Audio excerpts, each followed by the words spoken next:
establishment Sandy, which she was known as Sandy before her, her transformation into this waitress. But we're going to delve into a lot here. Let me know at any point that you want to chime in, but let's play. What do you say to a young progressive or an Arab American who says to you, I just can't vote for Biden again after what you've been able to do? What do you say to them? I mean, I think everyone comes to this prospect and this conversation with a different history, different background, what they bring. God. Palestinian American that has had their family killed. There is nothing. Not only them. I mean, I'm here to lecture anyone. I also think that this election is more, in my personal view, I believe this election is about more than the president. And also, it's not just one election that's happening. We're having hundreds of elections. Yes. The balance of Congress, the balance of the House, the balance of the Senate, and the presidency. And I have a vested interest in protecting democracy, not just here domestically, but globally. And it isn't, I truly do not believe this as a lesser of two evils type of situation. I think about what do you think she means by that? If anybody want to take that part. No. I have a hunch, but what does she mean? This is not a lesser of two evil, because she doesn't expressly say it. But if anybody want to take that question on before we get back to the video. What we're witnessing here is a word maze. It's wordplay. It's a word salad.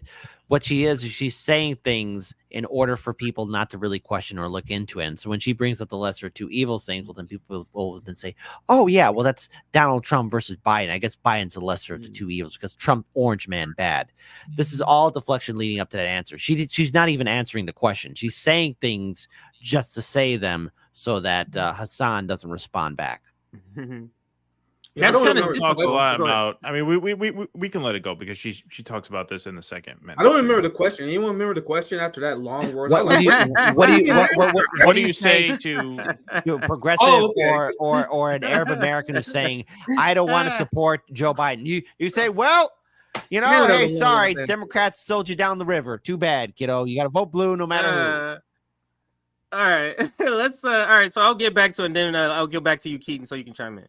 Sure. What conditions do I want to be organizing under in the next 4 years? Yeah. We can look at both of these individuals oppositionally as well, depending on what issue you have.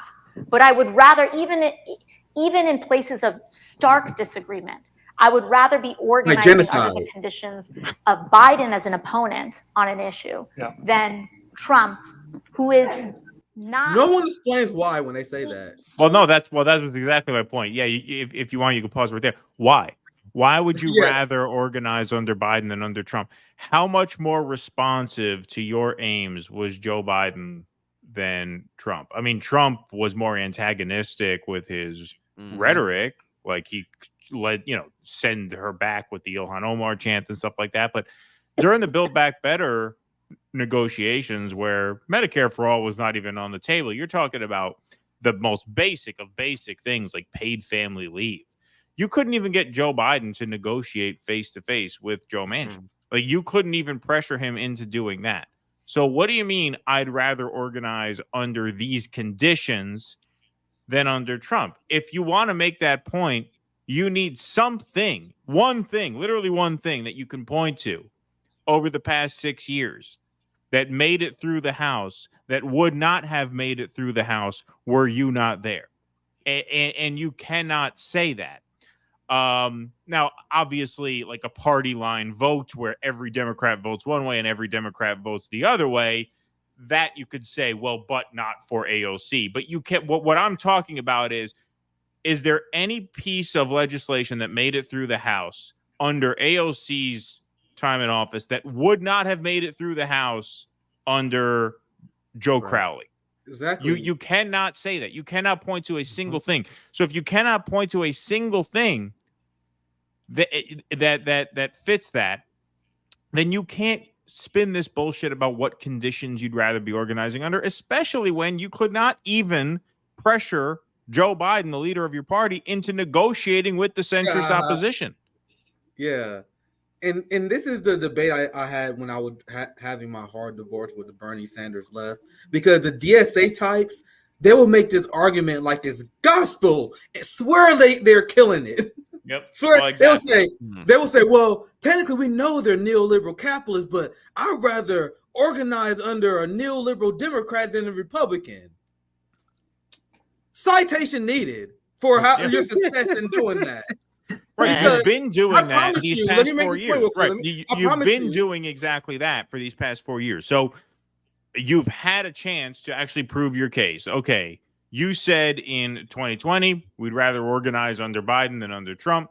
Now, 4 years later of organizing under Biden, what do you have to show for that time that you didn't have to show for the time spent organizing under Trump? The answer: fuck all. Zero. And not only that, Thank you their for that. strategy don't Thank even you. make sense. This is the point I'm making. Their strategy don't even make sense, because do you guys know how many of these suburban white liberals will be in the streets if Donald Trump was sending 2,000-pound bombs to Israel right now? Exactly. Do you guys understand every single resist liberal will have Palestinian flags in their profile? Yep. They don't, even if they shall have sympathy to the Palestinian people, they're not going to go to a protest. They're not going to raise concern because they don't want to make Biden and the Democrats look bad. Mm-hmm. That's a So great you guys point. understand if Trump were president, how many more allies you will have in the street? That's why I believe the opposite, Nick. I agree with you. I believe that it would be it's better to organize actually under Trump, because all of you, including you, I would be saying it to AOC, including you, AC, would be out in the streets like you were out in the streets about the migrant facilities. Yeah, exactly. Sorry to interrupt, but there'd be articles of go ahead. impeachment. There'd be articles of fucking impeachment made by any squad member if Trump was president after what he did to Gaza. Now they're like, oh, come on, man. We got to look at our coalition way. We all come from different backgrounds. You got to see the long word side. You guys think she'll be saying this? Do you guys think there would be any of this apology if Trump was president? Remember, the Black Lives Matter movement was killed under Barack Obama. It was started under Barack Obama. Was killed under Barack Obama. The Me Too movement was killed under Joe Biden. The Occupy Wall Street movement was killed under Barack Obama. The anti-war movement was killed under Barack Obama. The Democratic Party is where movements go to die. You're better off when you have a Republican chart, so you at least get the normies on your side. So what you're saying don't even make sense. But go ahead. I'll back to the panel. Go ahead. So when it comes down to, let's say potentially Trump wins 2024 and people are out there in the streets, I'd be so hesitant of bringing in so many of these, latte drinking liberals back into the fold, because again, you know what they're going to do? They're going to say, let's protest in front of Trump Tower instead of protesting the Democrats, because every goddamn time we covered a protest, it would always start somewhere in downtown Chicago and go to Trump Tower. And it's always the same group of people, the people who are inconvenienced by Trump so they get to LARP and play the fantasy role play. If anything, you want to talk about organizing under Trump, you also have to keep an open, clear eye out for infiltrators and people that will try and subvert your organizations or groups that are going to be critical of both parties. It'll be easier because people will be triggered by Trump, but you have to realize what a lot of activists and organizers are going to have to realize is you just can't use Trump as your scapegoat, because sooner or later that man's going to be irrelevant and go away into the page books. You want to know who's going to still be around? The Democratic and Republican establishment. What are we going to do after Trump? That's what people who are planning, who want to organize, who want to build movements need to start realizing, because you can't use him as your end-all, be-all bad guy. Trump isn't the final boss. The final bosses are still in Congress right there who are implementing their policies. And it's going to be people like AOC. To these activists and organizers, are you prepared to face off against AOC or any other Democratic lawmaker that makes your heart sing? Because that's what people have to prepare themselves, because AOC will be out there saying, we got to resist Trump. All the while, what are you going to do afterwards, AOC? What will you do afterwards? Well, sure. But in the short term, like what Nick said is absolutely right, because having Biden in office really suppresses a lot of the free Gaza sentiment at the rank and file. Because I think you're right, Nick. I think there are millions, actually millions of people who feel like they should be out in the streets protesting, but feel like they shouldn't because doing so might hurt Joe Biden's 4 numbers. more years. Exactly. 4 more years. Exactly. 4 And so more with years. Trump, you wouldn't have that problem. Would they ever And do they'd that? be a There was lot a larger. Republican in charge. If a protester was calling out genocide, these are saying, look, 4 more years. They'll be in the street if a Republican in charge. But go ahead, Keaton. Yep. No, you're But right. it's- I don't have anything. It's the and it's You're right. not and to all of your points, it's actually counterproductive because let me explain. And I said this in another segment. The math. Now you go, oh, vote in AOC, Jamal Bowman. They are humanitarians for Palestine. Whose team are they being added to? The Democrats, right? So you're adding teammates to the Democrats to give them the power. Okay, you give them the power. What are they executing? A genocide. You get what I'm saying? So essentially, you're on a team, you're in community with a person like AOC who's straddling the fence, who's on the team of the Palestinians, while at the same time is okay with the people that's propping up Israel. This is the issue I have with this philosophy also of let's have our buddies essentially in power and we can snooze with them and let them and see if we can push them left. Have that worked? No, but let's listen to AOC the last 30 seconds of this. He seeks to dismantle American democracy. And I am taking that personally very seriously. Oh my God. Because we will not be able to. And I took that personally. Yeah. Any Yeah. movement, if there's anything, if we are facing the jailing of dissidents. I mean, this is the kind of authoritarianism that he threatens. And we have to take it seriously. And one last thing before I pass it it is that to pretend as if Arabs and Muslims, people who have family in Palestine, are the only people who get the get out a vote for Joe Biden free card because of genocide. Like we can't be humanitarians like a Jewish person like Keaton, like I think you say you're Irish person like Kid, or like two black people like Nick and I, like we couldn't be as vigorously against a genocide without having family members there, just by simply seeing children's die. Like it's so ridiculous in my assessment. But any other words on there? Yeah, the dumbest people in politics are like the Sam Cedar types, the TYT types that say, yeah, we know AOC and Bernie. They can't even deny it anymore. They now say, oh, we know Bernie and AOC not that good, but come on, man, they're the best we have. We're the best we have. That's what they say. Now, this is the point I made in my hotspot video. I've been making it for years now. They're not the best we have. They serve the establishment in a very particular role, and that makes them dangerous. AOC calls herself a socialist. She's a socialist arguing that we had to vote for a genocide candidate for what? To protect the institutions. Right. CJ, Keaton, Kid. Think about what she said. In this video, I think I said is at the end. She is dragging what it means to be a socialist to the right. All of a sudden, socialists is pro-war. They're pro-NATO. They're for upholding the institutions over ideals. So young people are saying we're not voting for Joe Biden because he's enabling a genocide. And then AOC said, well, if we don't vote for Biden, it's going to be the end of democracy as we know it. How the hell is that the socialist position to uphold the broken capitalist institutions which lead to the genocide in the first place? You guys see how she changes what it means to be a socialist? Now, and this is the point I was going to make earlier, but I didn't have time, but when it comes to the Marjorie Taylor Greene thing, you notice how in the media, they're saying there's a lot of people on the far right that's against Ukraine funding. Now in the corporate media, being against the Ukraine war is a right-wing position. Right. Who called that 2 years ago, friends? I told you guys that. I told you guys the reason why Bernie AOC was muted early on and why it's very important for them to support the Ukraine war, because there's an active psyop to change what it means to be a socialist in the West. All of a sudden, you have green parties in Europe supporting NATO, supporting war. I mean, they're openly flipping their positions. Like you had the Germany Green Party that was anti-NATO just 2 years ago. It's a coordinated effort. And now people are like, oh, you're on the left. You must be pro-war. The fuck? That's the job of AOC. It's not she's fighting for some good That's thing. The same reaction I have to. She is here to sell the idea and to create a reality, because it will be a reality if we don't stop it, that the socialist position is war.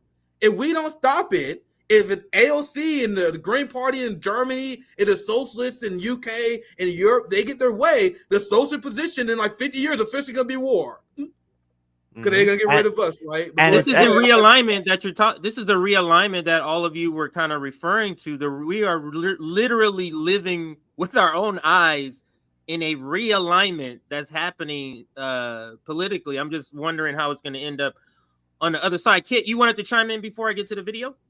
It's first of all, this is just a masterful stroke in regards to just turn the anti-war movement into a right-wing talking point, and it is. I only can imagine what people would be thinking 2 years or 3 or 12 years before of this revelation of how things would play out. And I, for one, am greatly disappointed in a lot of these activists and organizers that have hero worshipped people like AOC into thinking that she's infallible, when in fact she is completely flawed and is not the great hero to save the day. She is the person who will sell you down the river because she wants power. She is Nancy Pelosi 2.0. That is her destiny if we don't get her out of office. How does that sound? Yeah, and let's just continue with the establishment Sandy, and this is what's going to roll into some of our other Palestinian topics. I'm sorry, war topics, not Palestinian topics. But let's listen to this hotspot video by Nick, and we're going to pause it in particular when we get to the sound of AOC actually talking. We'll discuss that particular section in a second. NATO left politician Alexandria Ocasio-Cortez is pushing hard for your taxpayer money to be sent to Nazis in Ukraine. AOC is very upset that the House is considering tying aid to Israel as they commit their genocide against the Palestinians with the aid that AOC is so desperate to send to the authoritarian regime in Ukraine. We shouldn't be funding Israel as they commit a genocide. So let's send the money to fund another war instead. Oh, how progressive of you. AOC even said with a straight face that we must send our taxpayer money to Ukraine in order to defend democracy. The core and the key that we have here is in support geopolitically and stability, is in supporting Ukraine in this moment. I gotta stop it here because when I first saw this, I was having a deja vu moment when I was listening. I was like, as much content I did on AOC and her selling out and her becoming, Nancy Pelosi, this shocked me. This one shocked me here. Really? I knew she had the position. You know how somebody has a position, but it's still shocking to hear them articulated. Yeah, CJ, remember it's still shocking. Yeah, go ahead. Yeah, CJ, remember we said on our show over a year ago that there was a coordinated plan. So Bernie and AOC and the progressive wing, the fake progressive wing of the Democratic Party, they was told by the establishment to not talk about Ukraine no matter what. It was very strict instruction. And I explained many times before, it was meant to muddy the waters on what the progressive position is. So then you have Matt Gaetz and Marjorie Taylor Greene and the Republicans who was given permission by the establishment to speak on it. So then the establishment can say, oh, look, supporting funding the Ukraine is obviously the progressive position. If you're questioning that, you far right, it's very important for AOC and Bernie not to speak on this, because if they did, it will show how little they know about the issue and expose them. That's why in Bernie Sanders, in the interview, he was asked about this. He was pressed on this in a mainstream outlet. We're like, well, I didn't look into Ukraine. Bullshit. A lot of people had different takes on that, on why he said that. My take was bullshit. He knows exactly what's going on. He was told not to talk about it. And the reason why I think you're shocked here, CJ, because the directive obviously changed. You would never see AOC do this about a year ago. Now they was given direction, whether they made the calculation that the anti-war movement truly completely left the squad, so they fill in a different role. So now for the first time, we're seeing them being offensive with their messaging here, where the core and the key, yeah, that's it, is about funding Ukraine for democracy. That's why it shocked you, I believe. That's my take. It's offensive now. Yeah. The way that they talk about it is offensive. It's like they're not just responding to a protester to talk about Ukraine. Yeah. Remember that? That's where we come. Where we couldn't get anything on her speaking about Ukraine until Jose Vega had to go protest her. and she finally spoke up a little bit. But to now to speak about Ukraine being some sort of pivotal thing in the pursuit in the maintenance of democracy, Nick, that is just blows my mind that she can still call herself a socialist. People who first initially supported her, anti-war, Medicare for all, like, how are you still okay with her? That's what's blowing my mind too. She's an openly institutionalist now. She don't argue positions based on principles. She argues positions based on what will make the institution the strongest. So she's not against the Ukraine war on principle of being anti-war. She's for the Ukraine war on the principle of upholding the NATO institution. Do you guys understand that institutionalism coming from a structure in which we're supposed to overturn, that's like the exact enemy of what a socialist or any revolutionary will be advocating for, where you betray your principles just for the institutions? What we're arguing for is that if the institution is rotten and doesn't meet your principles, it must be fucking destroyed and made anew through the process of revolution. She's completely arguing something that is, like, this is not even my opinion. It's just factually anti-socialist, factually counter-revolutionary. But I'll pass it to you, CJ, on the panel. Yeah, I can finish the video and let you guys close out. U.S. military assistance and broader global assistance to Ukraine should be one of our top geopolitical priorities, because it is the key in defending democracy geopolitically, whether your interest is in China, whether the interest is in anywhere else there. Why would she mention China here? What is AOC? Who has been talking to AOC to where now she's using words like geopolitical? Who is speaking to her about foreign policy? Why isn't her foreign policy not sounding like a socialist foreign policy? The reason why is somebody probably either knocked at her door like, if you don't shut up or start following our way, we're going to make things very difficult for you. Or probably she got something under the table. Somebody just gave her a big old wad of cash. Hey, look, say this stuff, and whatever. I mean, I wouldn't put it past her. Do you think someone like AOC has integrity? No, I've met the amount of activists and organizers, unserious people who would protest Trump from 2016 to 2020 here in Chicago. These are the same people who would carry water for AOC and call her a saint. None of those people protested or showed up in the streets when Roe v. Wade died under Biden. None of those people showed up or protested in the streets as soon as we got into this ridiculous war in Ukraine and this horrific conflict that's happening, potential conflict with Taiwan. I mean, all these people who are these anti-war individuals who carry water for the DSA or Justice Democrats or AOC, they help push her career forward. And that's why she's able to get away with this, because she knows she's got a loyal base still ready to fight for her. And this is what I mean. If Trump were to get reelected into office and people want to start building movements, you got to keep a clear eye for people who are going to be talking like AOC, trying to be all nice and polite, or either that, saying things that they are not serious about. That's what we got to be aware of, because they'll easily come in and subvert and destroy everything that we're going to want to work on. Well, this was always the blind spot of the Bernie movement. It was the blind spot of the DSA. And, I think it's a blind spot of hers. And I think this is where, Nick, you're right. Like the purpose that the AOCs and the Bernie serve is to pull to the right what it means to be a leftist, broadly speaking, more specifically socialist, right? Like any true socialist thinker understands that it is neither the purpose nor the function of the United States to spread democracy around the world. Like that is just a trope at this point. You know what I mean? You should know that it is neither our goal to do that, and that is not what we do in practice. So to state as a goal that we have to defend democracy in Ukraine by funneling in tens of billions of dollars worth of weapons, whose only actual purpose is to get the people of Ukraine killed. Yeah, that's a red flag. Sorry.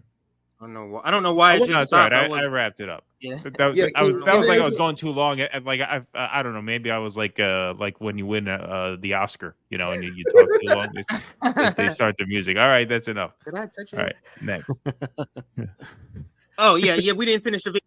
Let's finish the video. Sorry, guys, I wasn't looking at the screen. Workers' right to collective bargaining, and they banned opposition parties, including socialist parties. Meanwhile, we have AOC, a self-admitted socialist, calling them a democracy. This is why it's extremely important for us to call these fake socialists like AOC out. Her job is to bastardize what it means to be a socialist. AOC's role is to convince young people that wars can be progressive.